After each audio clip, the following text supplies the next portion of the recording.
Rap of Ages. We at Rap of Ages podcast are outraged by the continuing racial injustice in this country. The time to act is long overdue. We are outraged by the unconscionable murders of George Floyd, Breonna Taylor, Ahmaud Arbery, Oscar Grant, Eric Garner, Trayvon Martin, Michael Brown, Emmett Till, Martin Luther King Jr., and too many other Black Americans whose names we may never know. As we talk about a musical genre created by and primarily composed of African American artists, we recognize the privilege we have as listeners, critics, and fans. Hip hop is an art form about expression and freedom that gives a voice to the voiceless. We, as a society, have gained so much from our diversity. We cannot take it for granted.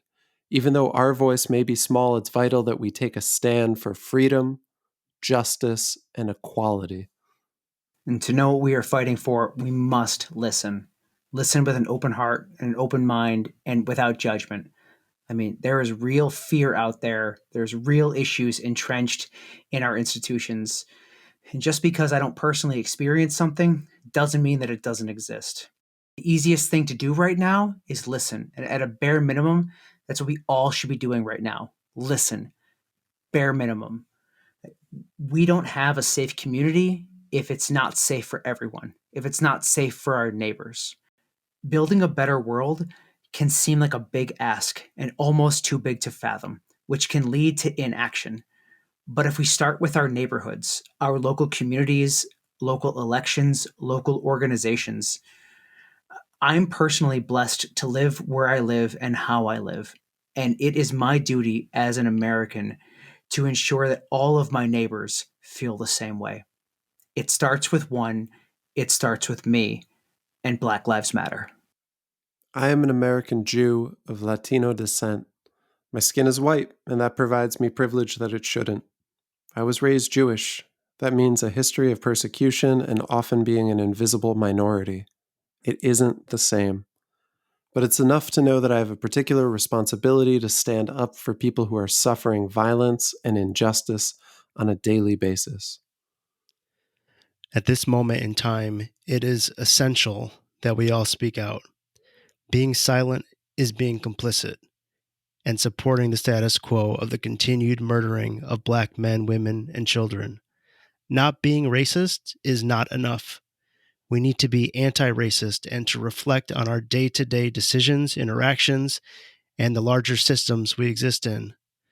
We need to be active in recognizing and rooting out racism. That can start with knowing what's going on in your community. Who's your DA? Who is your sheriff? What policing policies are they for and against? Where are they getting their campaign contributions from? Our country can do better.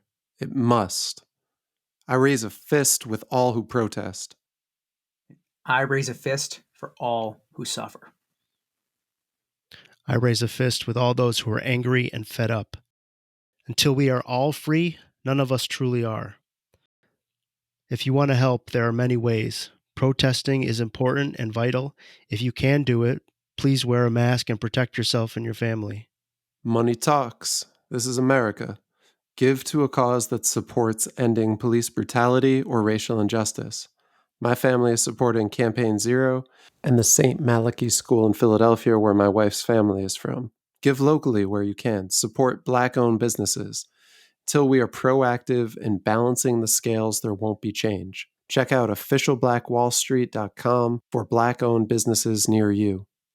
Participate in civil society. Vote. Write your representatives and tell them to support laws that impact your communities. Nationwide, you can support H.R. 40 to study the effects of slavery and discrimination, and H.R. 7085, ending the Qualified Immunity Act to curb police brutality. You can find resources at joincampaignzero.org. And please, don't give up hope. I have so much hope. This year has been a complete shit show. But you know what? This shit show might actually bring about real change and real justice. Take action. Don't stop.